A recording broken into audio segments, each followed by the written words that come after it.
Okay, so good evening. We are continuing where we left off. Okay, so this is where we left off, and of course, we're looking at attackers and their tools. Okay, cyber threat indicators, indicators of compromise. So these are called the IOCs. So the IOCs is just evidence that an attack has occurred. And of course, each attack has unique identifiable attributes. Okay? Now, these attributes or features that we have related to any attack can be, malware files, IP addresses of the server that are used in an attack. Okay, file names. All right. So, and of course, let's say we have this lady.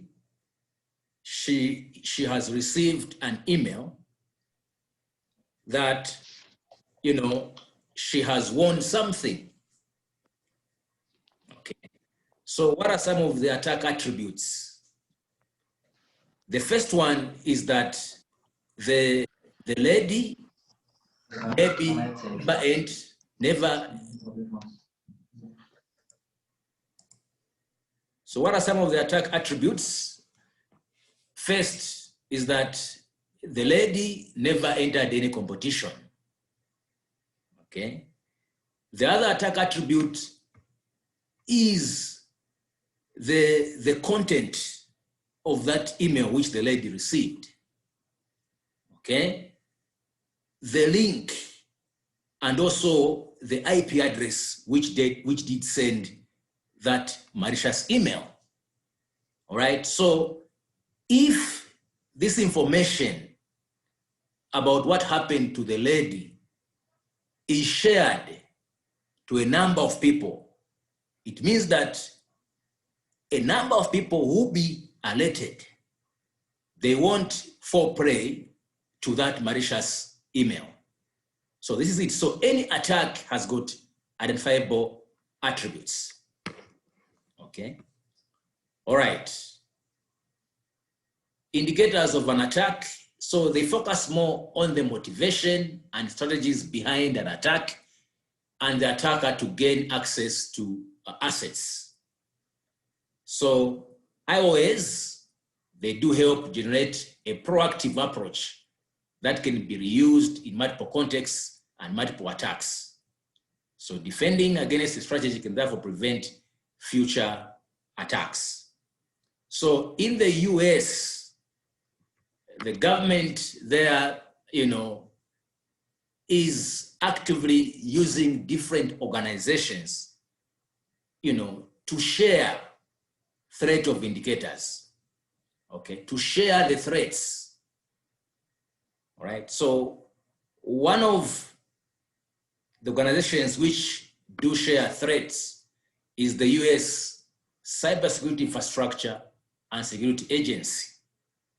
So this is the organization responsible for sharing cybersecurity information with both public and private organizations at no cost at all. And CISA uses what is known as the automated indicator sharing tool to share the very information. In Europe, they have the European Union Agency for Cybersecurity. So this delivers advice and solutions for the cybersecurity challenges for EU member states. Okay. And then, of course, you can see here CISA and the National Cybersecurity Alliance. they do have a campaign annually called, of course, this happens in October.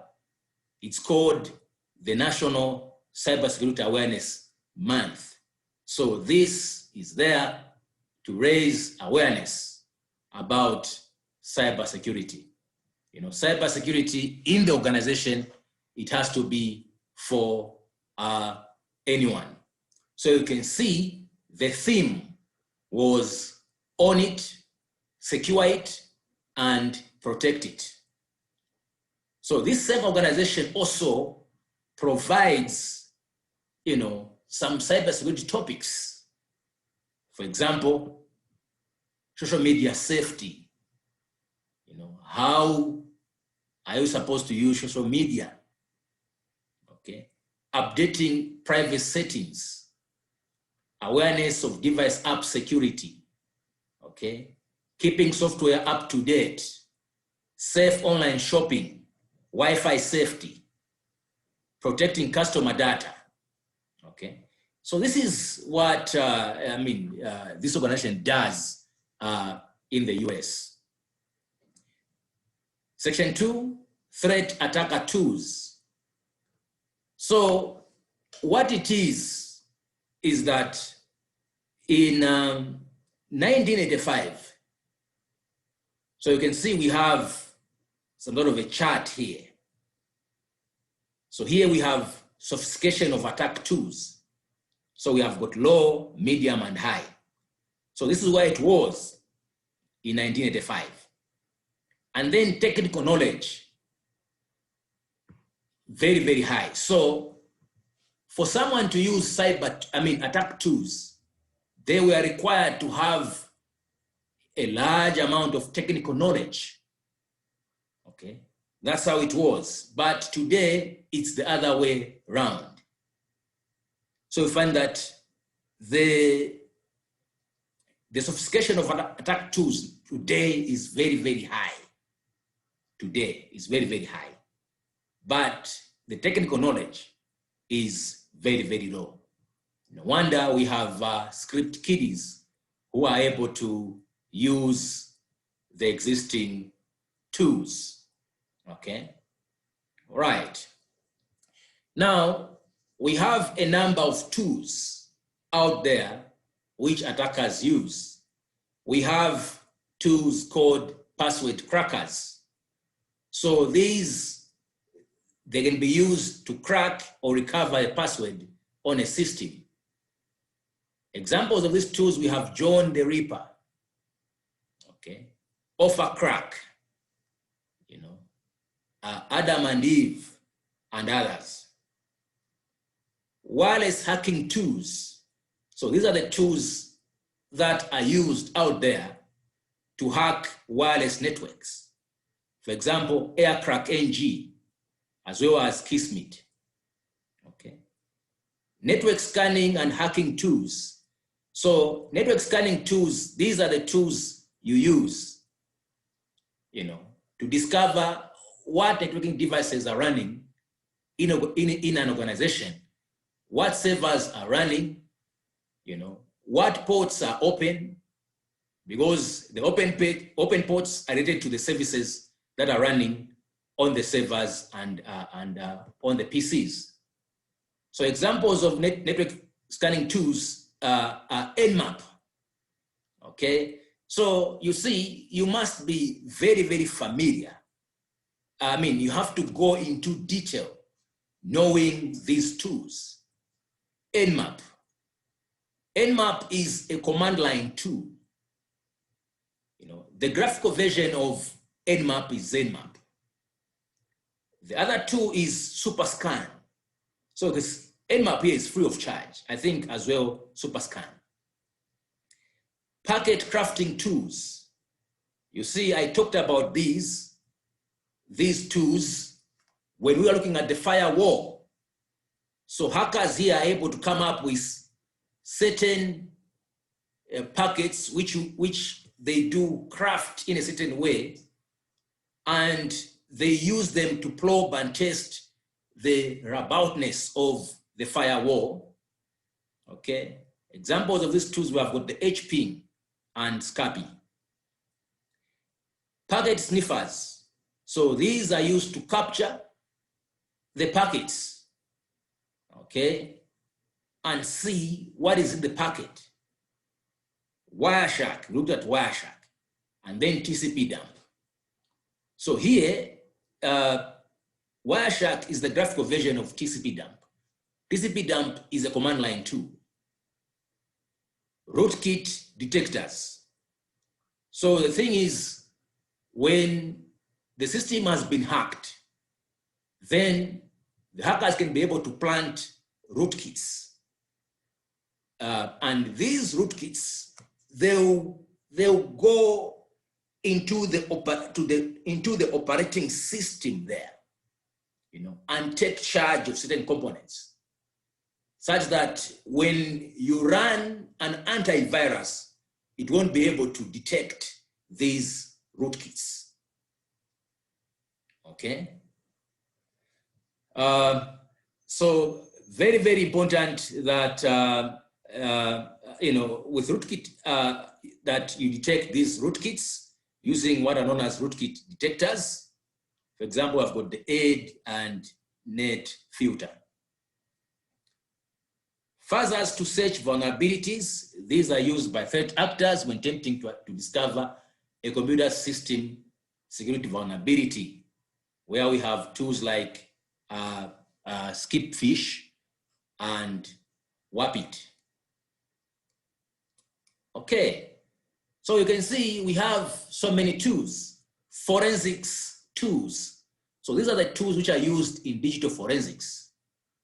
Okay, so digital forensics, of course, deals with how you gather evidence on the cyber scene, how you analyze that evidence, how you preserve that evidence, and lastly, how you are going to present that evidence in court.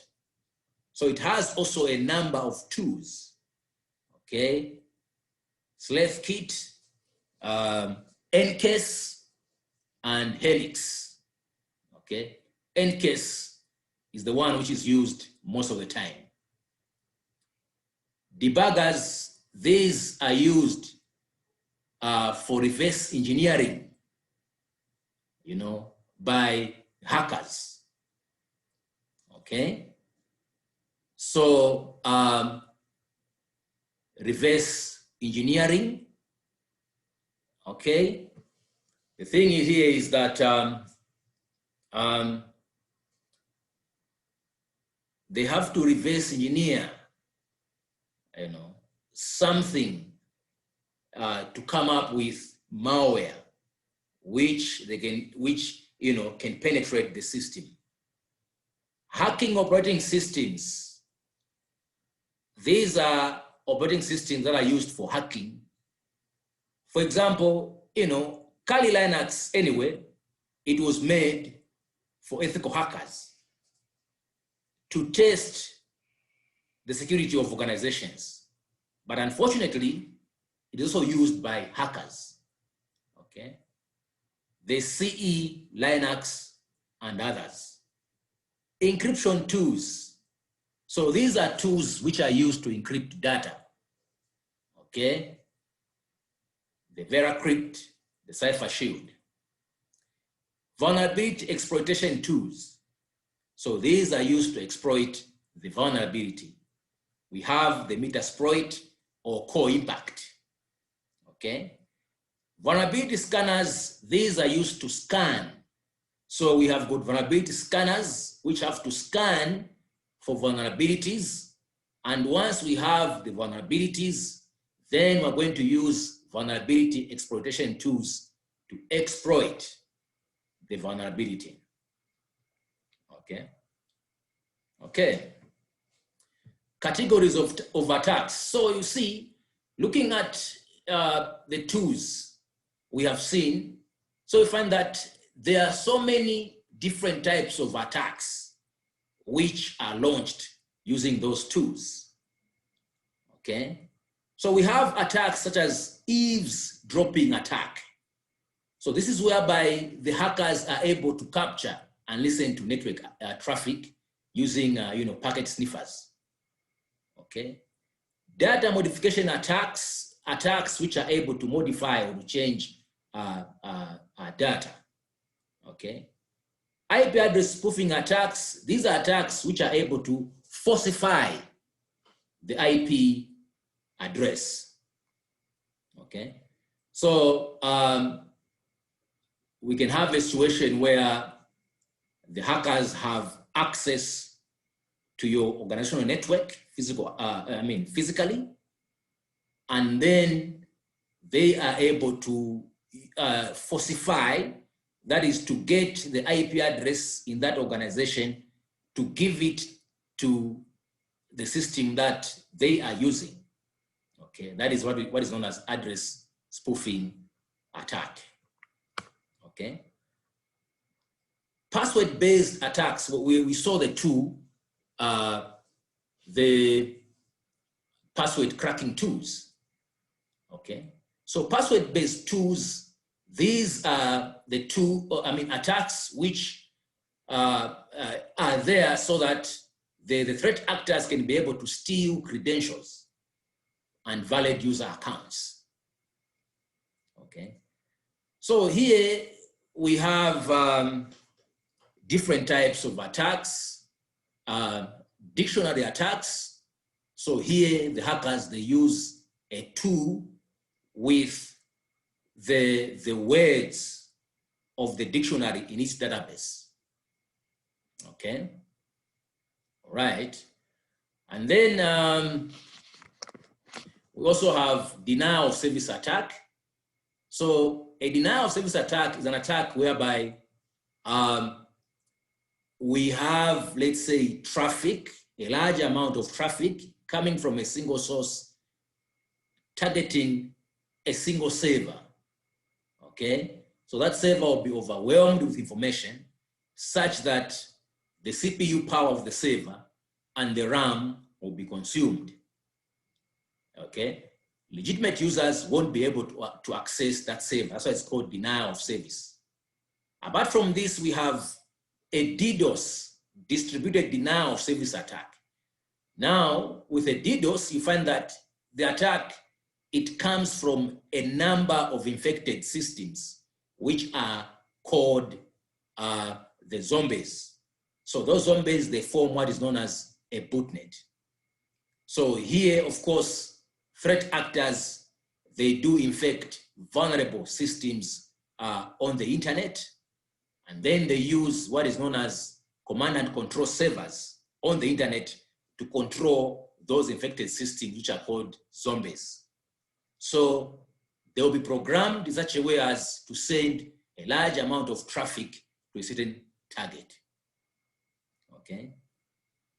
Man in the middle attack, of course, this occurs when the threat actor has to position himself between the source and destination. So we have two users, okay, and between those two users, the hacker will be in between.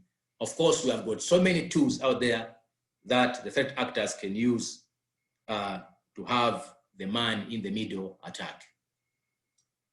Compromised key attack. So this is a situation where the threat actors are able to obtain the secret keys, which they can use later to gain access into your organization. Okay. Sniffer attack. I know before I go further, so the dictionary attack, that is examples of the password-based attacks, the dictionary attack, and then we have also the brute force attack. So the brute force attack also has in its database dictionary words, well-known passwords out there. Okay, all right. The sniffer, of course, this is an application or a device which can be able to read, monitor, and capture data over the network. Okay, all right. So do you have questions on this topic? Module 12, sorry.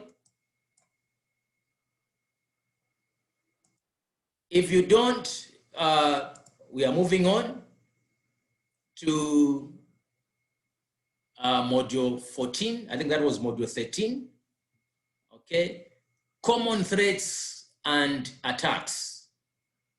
Okay. And the module objective is to explain the various types of threats and attacks that are there. So we have malware, which stands for malicious malware. Okay. So this is a code or software designed, okay, to damage, disrupt, steal, or inflict some other bad or illegitimate action on data, hosts, or networks. And the three common types of malware that are out there are viruses, and most of the people, they know viruses.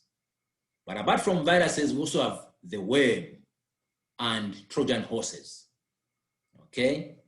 The virus, for it to move, it depends on, other files. It cannot move on its own. But the worm has the capacity to move on its own over the network, okay? The Trojan horse, these are the programs that we think that they are good programs. If you like free stuff, downloading free video games and so on. So the thing is, you can't know what that software is doing in the background, okay? So it can be malicious, therefore it's called a Trojan horse, okay?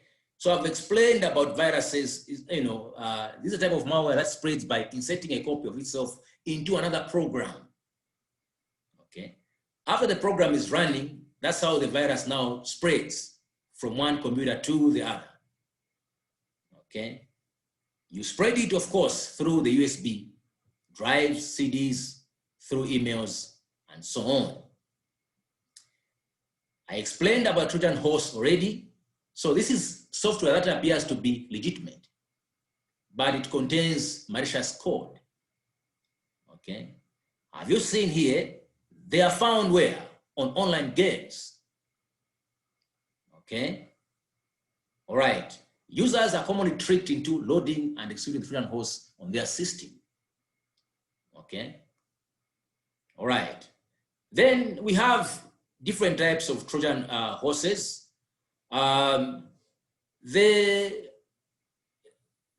This Trojan, it comes from, I think the story came from Greece, where there were two kingdoms there, which were fighting. So the other kingdom was well protected. So what the enemies did was to create a very big horse. And in that horse, they had to hide their soldiers. And they gave that horse to that city, which was well protected, as a gift. So they accepted that horse, into their kingdom. Now, while they slept, the soldiers moved from that horse in the night, opened the gate, which, let their fellow soldiers in, and that's how that seat fall, okay? So we have different types of Trojans, remote access Trojans. So this is where you have an online game, which will be able to allow people to have access to your system. Then we have those which are stealing and sending data. Then we have Trojans which can be destructive. Then we have proxy Trojan. So if you have got a proxy Trojan on your laptop, it means that your laptop will be used to attack other systems without you knowing, as long as you are connected to the computer. And then we have FTP Trojans. So these are used in the sending of files. Security software disabler. So we have got a Trojan whose job is to disable the antivirus or the firewall. Okay, and then we also have the Trojans, which are able to do denial of service attacks. Okay, and then we have keyloggers Trojans. So with keyloggers Trojans, the thing here is whatever you are doing on your system, the Trojan is getting that information and sending it to the threat actors. Okay. Sometimes, of course, you can use the keyloggers, that is to spy on your children to see what they are doing on the internet, because everything that they'll be doing, will be captured and sent to your email. Okay. The worms, you see here, we have an infection of the code red worm. This happened in 2001. So you see the first picture here shows an infection of 658 servers. But later on, after 19 hours, you find that 3,000 servers were infected. Why? It is because the worm has the capacity to move over the network, okay? So it moved over the internet, okay? All right, so the worm has three main components: the enabling vulnerability. So of course you must have a weakness, okay? Propagation mechanisms, that is, the worm has got the ability to move. It has this ability to move over the network. The payload, this is what the worm can do to a system. Is it going to steal information? Is it going to delete information? We call that a payload. Okay, all right. Ransomware. So with ransomware, we have two types of ransomware. There's the blocked ransomware, whereby another window is going to appear on your laptop and you can't do anything. Okay. There's crypto ransomware. So this one is going to encrypt the information that you have on the system. Okay. And you're supposed to pay the ransom. So again, you're going to have a new window which is going to appear. You're going to have time which will be ticking. Okay. And then they'll say, maybe after this time is going to elapse, we are going to delete the information, or this information is going to be disclosed to the public.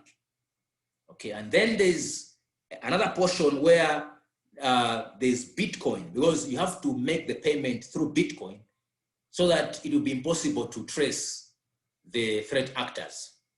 Okay. And then there will be another portion where I'm supposed to enter now the key which you can use to decrypt your information. Okay. So that is about ransomware. Okay. Other types of malware that are there, there's scareware. So this one, it scares you, forcing you into performing an action which is going to be malicious. Okay. And then phishing, these are, attempts to convince the people, to give out sensitive information. Okay. I talked about rootkits.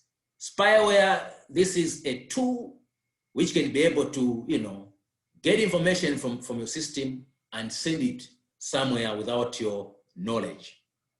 And then adware, of course, these are mostly used for advancement, and of course they are annoying, but they can also be malicious. Okay. All right. So when we talk about phishing, we have different types of phishing. There is phishing, that is the use of the phone, trying to convince the people so that they can give you sensitive information. There is smishing, that is the use of SMS, to get information from the people. There is whaling, that is a type of phishing where you are targeting the big people in the organization. Okay, there is tailgating. This is where a situation whereby you have got security at your entrance there in your organization. Okay, maybe somebody has to swipe a card or whatever, right? Then there can be a lady behind you following you. She smiles at you, and you open the door for her, she enters. That is tailgating. Okay, there is also spear phishing. Now, with spear phishing, that is a targeted type of phishing. You target a particular organization when you're targeting a particular individual. Okay, all right. Common malware behaviors that are there. How do you know that your system is infected? There are a number of symptoms. The first one is the appearance of strange files, programs, or desktop icons. Antivirus and firewall programs are turning off when they are on. You must know that there's something wrong here. The computer screen is freezing or system is crashing. Emails are being sent without your knowledge. Files have been modified or deleted. Increased CPU or memory usage. You're having problems connecting to the internet.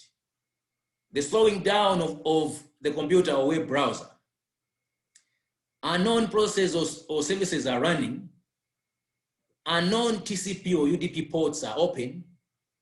Connections are made to the host on the internet without user action. Strange computer behavior. So this is just, there are so many symptoms, but we have these, that can help you to know that things are not okay. Okay.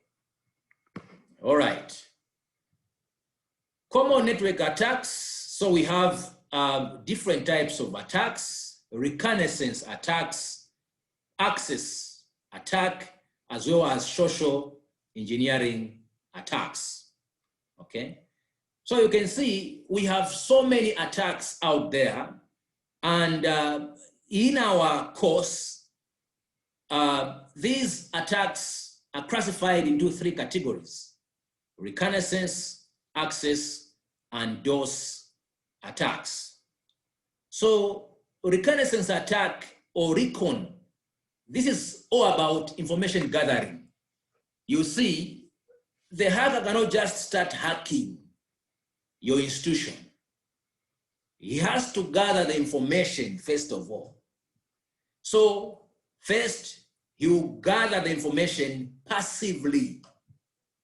That is, he will go to the internet. He will go to the newspapers, gathering information about your organization. Then secondly, he's going to now passively is the first, then actively gathering information.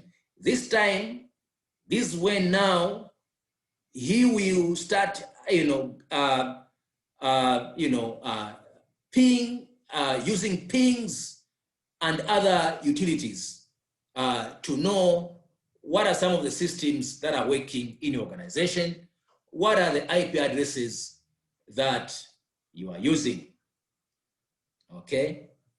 All right. So I've talked about this, he will go to the internet, okay, organizational websites, who is, okay, he'll be doing the ping swap, trying to find out the IP addresses that are active, port scanning using tools such as Nmap, Superscan, Angry IP Scanner, NetScan tools. Then, of course, is going to run the vulnerability scanners, looking for vulnerabilities using tools such as the NIPA, Schooner, Co-Impact, Narcissus, Sent, and OpenVerse. After that is going to run now the exploitation tools to exploit the vulnerability that he has or she has discovered. Okay, so this is how Recon is done. So you see, this is port scanning. It will show you the ports that are open. So you see 22, it means that the TCP is open, is working. 53, this is DNS, okay, and so on. Okay, 22, of course, the service is secure shell. 53, domain, and so on. Okay, so we have the video here on reconnaissance attacks. Very, very important. You see, people learn differently. Others will be able to start, and then they'll be able to get it. Others, they can be able to get it after watching the video. That's why you can see the videos in the material. Access attacks, of course, here, there's need to exploit known vulnerabilities to have access to the systems that we have. So access attacks include password attacks. So once a password has been known, then the threat actors are going to have access to that system. Okay, spoofing attacks. Okay, the falsifying of the IP addresses. Okay, so we can have IP address falsifying, MAC address falsifying, as well as DHCP falsifying. These can lead to what is known as trust exploitation. So with trust exploitation, this is a situation whereby I have two systems which are trusting each other. Okay, I have A and I have B. I want to hack A, but it's difficult, so I'm going to hack A through B. We call that trust exploitation. There's port redirection, man in the middle attack, buffer overflow attack. This is an attack which is able to exploit the weakness of the RAM. Okay, so this is the trust attack. So we have got system A and system B. These, they trust each other. So the threat actor is going to hack A through B. Port redirection, a situation where the threat actors, they are going to compromise a host, and after the host has been compromised, he is going to be used to attack other systems. That is port redirection. Then we have man in the middle. This is the victim communicating to the server. So this can happen, for example, you go at a certain hotspot, or where we have the fake access point. So once you connect to that fake access point, then everything that you'll be doing will be passing through the hacker's access point. Okay. Buffer overflow attacks, of course, this is where the hacker takes advantages of the weaknesses in the memory. Again, you see, there is this video which you need to watch if you have read and you didn't understand. All right, social engineering attacks. So these are the attacks that, attempts to manipulate individuals to give out confidential information. I've talked about these two. Pretexting, so here the threat actor pretends to need personal financial data to confirm the identity of the recipient. I've talked about phishing, spear phishing. Spam, this is unwanted emails, but they can contain malware and also some harmful links. Something for something. This is a situation whereby, you know, I want something, therefore I would give someone something, okay? Biting, a situation where I come to your office and leave a flash, you know, by your door there, an infected flash, biting. Okay, impersonation, in this type of an attack, the threat actor pretends to be someone else to gain the trust of a victim. I explained about tailgating, shoulder surfing, or visual hacking, a situation where someone stands behind you and you know he has seen your password. Very, very important that when you're keying your password, you don't have to have someone standing behind you. Then we have dumpster diving. You know, organizations are very, very careless. Some organizations, they would get valuable information and, you know, just dump it in a bin. So what hackers would do, they will go to that dustbin and get valuable information from there. Okay, we call that dumpster diving. Okay. All right. So we have what is known as the social engineer toolkit, which was designed to help white hat hackers or ethical hackers and other network security professionals to create social engineering attacks to their own networks. So this is very, very important. We have this, okay, a number of sites out there where you can create phishing emails.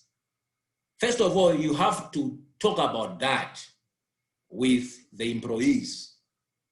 Then you test them. You send them phishing emails and you check who's going to click on that. Okay. So we have these protection practices. Never give your username or credentials to anyone. Never give your username or password and so on. Never open emails from untrusted sources.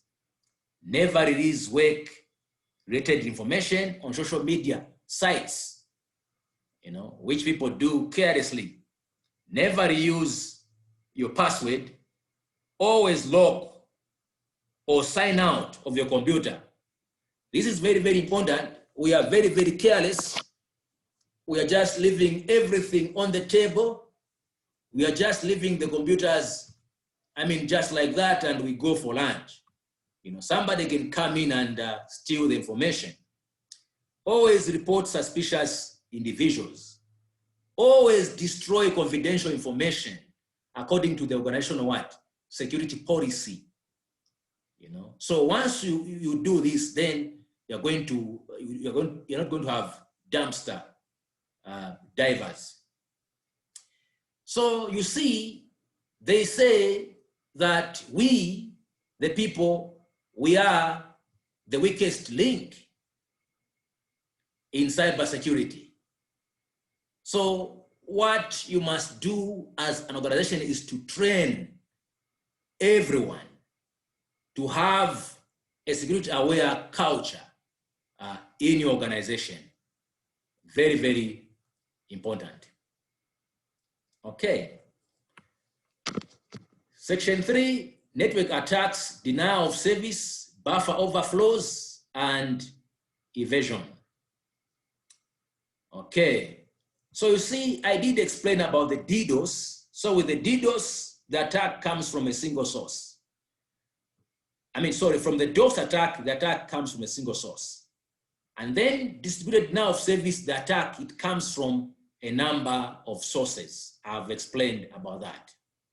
So the attack can either be, you know, a large amount of traffic, or it can be packets that have been maliciously formatted. Okay. All right. So these packets, once they are sent to the devices, these devices receive these packets and they don't know how to handle them, leading to the system crashing. Okay, now I talked about this. So we have the bootmaster, the bootmaster. We have, these are what we call C&C servers, which the threat actors use to communicate with these infected systems. The infected systems are called zombies, and the network which they form is called a botnet. Then the malware which is used to infect these zombies is called a boot. Okay, all right. So here what you see, there's a video on the Mirai botnet. So what happened here was that the threat actors took advantage of the weaknesses of the IoT devices, that is the Internet of Things devices. They have some weaknesses in security. So those, they were infected, okay? Then they targeted, that is, they were infected and programmed in such a way as to send a large amount of traffic to a company called Danny in the US. That company is running internet services, hosting websites for so many companies. So the large amount of traffic was sent to the servers, which led to some, large numbers of websites of other companies not working because of that. Okay. All right. So as I said, the buffer flow attack, it takes advantage of some weaknesses in memory. Okay. That's how it's done. All right. Now, the hackers know that to hide is to thrive. Therefore, they use different methods trying to hide their activities. So they use encryption and tunneling, okay? Resource exhaustion, whereby this system will be made busy that, it won't be able to detect the attack, okay? Traffic fragmentation, this is where threat actors now, they do divide, let's say, malware into smaller chunks. So into smaller chunks, it will be able to pass through the defense that you have and then reassemble in the system, okay? We also have protocol level misinterpretation, okay? So here, that is the network defense, they do not properly handle features that we have in a packet, such as the checksum or TTL. So this can trick a firewall into ignoring packets that should be checked. Then they also use what is known as a traffic substitution. So here, the threat actor, they attempts to trick an IPS into hiding the data into the payload. So they use different formats. So instead of using Unicode, they use ASCII, okay? Traffic insertion is also another method which hackers use to hide, their activities. So this is similar to traffic substitution, but the threat actors here, they do insert extra bytes of data in a malicious sequence of data. Okay.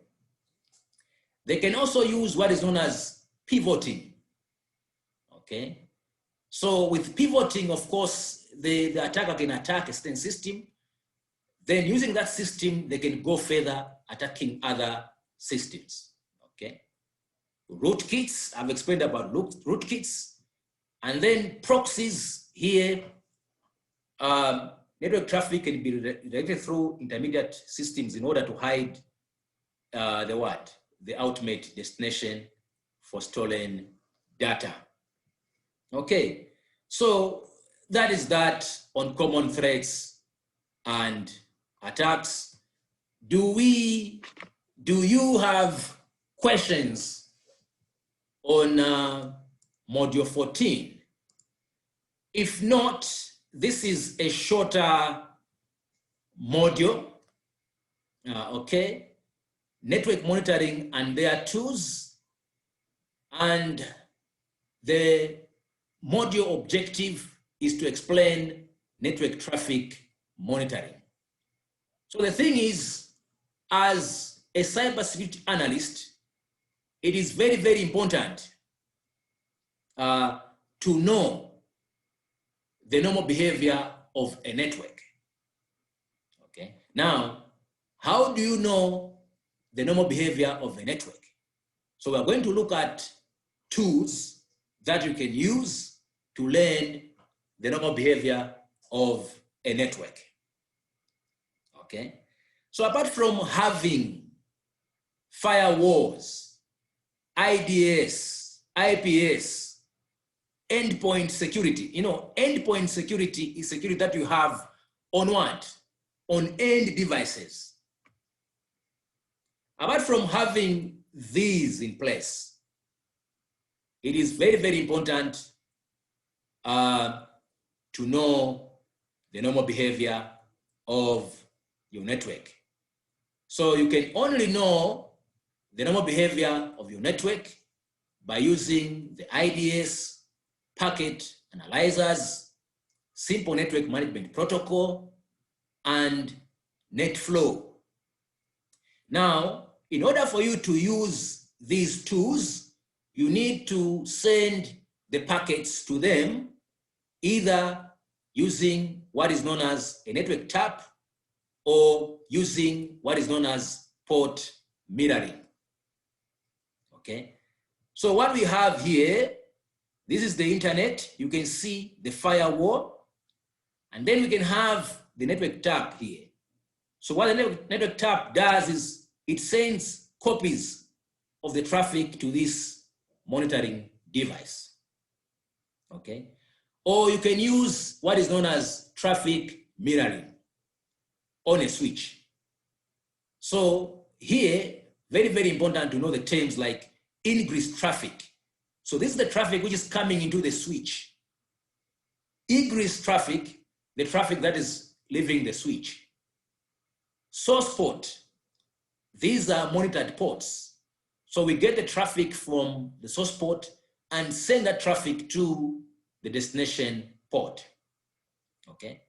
So once we configure what is known as span here, we have the traffic, ingress traffic coming into the switch.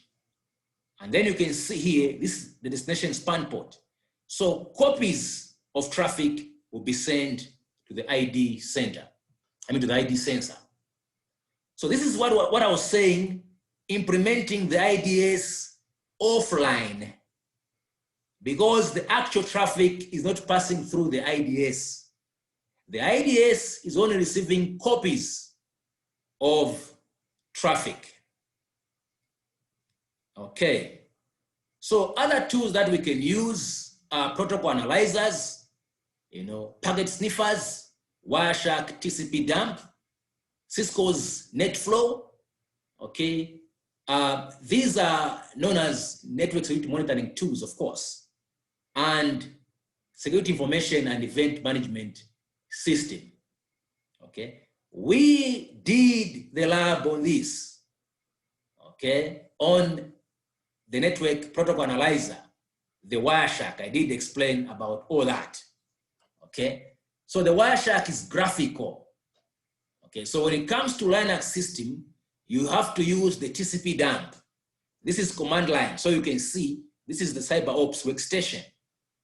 Okay, so you can run this command, okay, to capture information from this Ethernet. Okay, I talked about NetFlow yesterday. So this is CISCO's. So this is a tool which you can use for network and security monitoring, network planning, of course, traffic analysis, network planning, let's say the traffic that we're receiving now, when the organization is going to expand, how many computers do we need, and so on and so forth. Okay, so NetFlow works hand in hand with another tool called the CISCO Stealth Watch. Okay, this has got a number of functions such as flow stitching. It is able to group individual entries into the flow. The flow, this is the traffic that we have coming from the same source going to the same destination. Flow deduplication, filtering the traffic, removing some duplicate. NAT stitching, okay, so adding in the traffic that has to be NATed. Okay, all right. Security Information Event Management System, this is what you must know. We have got different systems. The common one is Splunk, but in our course, we're going to use ELK. So this is a system which is able to do real-time reporting and long-term analysis of security events. Okay, you can use it for forensic analysis. Okay, correlation, you know, joining events, you know, aggregation, removing some duplicate records, as well as doing reporting in real time. Okay. The other tool which is there is security orchestration, automation, and response. Okay, tool. So this, it is going to help you to investigate security incidents and also add enhanced data gathering and a number of functionalities that aid in security incident response. Okay, so this tool gives you a number of functions. You know, it can provide case management tools, and of course, it uses artificial intelligence. So these are the systems that we're using now. They use artificial intelligence. They use machine learning. Very, very important where we are going. Okay. All right, so this is the same system that we're going to use, the ELK, where C is for Elasticsearch, Longstash, and Kibana. Okay, so that is that. As you can see, this module is very, very short. Okay, anyway, that is that. Thanks a lot for attending. I'll see you next week on Monday.